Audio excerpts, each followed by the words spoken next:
नाथ परंपरा में श्री मच्छिंद्रनाथ महाराज और श्री गोरक्षनाथ महाराज का गुरु शिष्य संबंध विश्व में सर्वोच्च माना जाता है। नाथ परंपरा में गुरु के प्रति ऐसी भक्ति और अपने गुरु के प्रति ऐसा प्रेम गोरक्षनाथ के अलावा और किस में हो सकता है। नमस्कार दोस्तों, हमारे YouTube चैनल नवनाथ स्टोरी आपका स्वागत है। नाथ संप्रदाय की जानकारी और इतिहास देखने के लिए हमारे चैनल को सब्सक्राइब करें।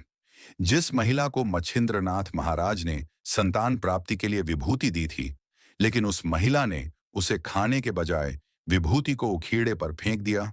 और जब मच्छिंद्रनाथ महाराज कई वर्षों के बाद वापस लौटे तो उन्हें सारी बात समझ में आ गई। और जिस स्त्री ने उखिड़दा पर जादू किया था, हरि नारायण पहले ही उसमें प्रवेश कर चुका था। वह महिला मच्छिंद्रनाथ महाराज को उस स्थान में ले गई और मच्छिंद्रनाथ ने अपने मंत्र की शक्ति से गोरक्षनाथ को उसमें से बाहर खींच लिया। तभी से गुरु और शिष्यों की यह यात्रा शुरू हुई। गोरक्षनाथ ने पहली बार श्री मच्छिंद्रनाथ का चेहरा देखा और तब से गोरक्षनाथ ने श्री मच्छिंद्रनाथ को अपना माता पिता, भाई, मित्र सब कुछ माना। गोरक्षनाथ ने विनम्रता पूर्वक अपना सिर मच्छिंद्रनाथ महाराज के चरणों में रख दिया।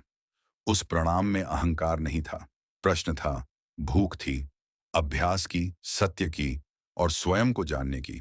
मच्छिंद्रनाथ ने अपना हाथ उनके सिर पर रखा, मानो समस्त ब्रह्मांड की करुणा उस स्पर्श पर उतर आई हो। क्षण भर में गोरक्षनाथ के हृदय में एक प्रकाश प्रवाहित होने लगा। उन्हें एहसास हुआ कि यह कोई साधारण स्पर्श नहीं था, यह तो जीवन का पहला पृष्ठ खुल रहा था। गोरक्ष, मच्छिंद्रनाथ ने कहा, ज्ञान तलवार की तरह है। यह न केवल शत्रु को काटता है, बल्कि आपके भीतर के अंधकार को भी चकनाचूर कर देता है। क्या आप उस प्रकाश के लिए तैयार हैं? गोरक्षनाथ ने दृढ़ता से सिर हिलाया।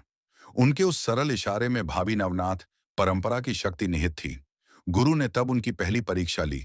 वे एक अंधेरी गुफा में जाकर बैठ गए। अंधकार उनके हृदय को दबा रहा था, बाहर हवा का कर्कश शोर था, फिर भी गोरक्षनाथ अडिग रहे।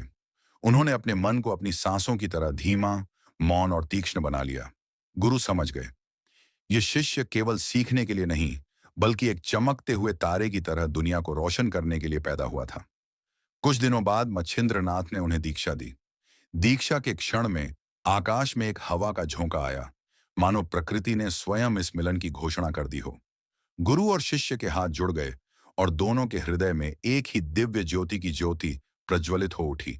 यही मूल कथा है, जहां से नवनाथ परंपरा का प्रकाश पूरे विश्व में फैलने लगा। गुरु ने मार्ग दिया, शिष्य उस मार्ग पर तेजस्विता से चला। आज भी जब भक्त मच्छिंद्रनाथ और गोरक्षनाथ को याद करते हैं तो उस दिव्य क्षण की ऊर्जा हवा में कंपन करती है, मानो कह रही हो, गुरु शिष्य का रिश्ता कभी नहीं मरता, यह केवल अगले मन में प्रकाश के रूप में निवास करता है। दोस्तों, वीडियो अच्छा लगा तो लाइक जरूर करना और ऐसी नवनाथ संप्रदाय से जुड़ी कथा सुनने के लिए चैनल को सब्सक्राइब करें। नमो आदेश।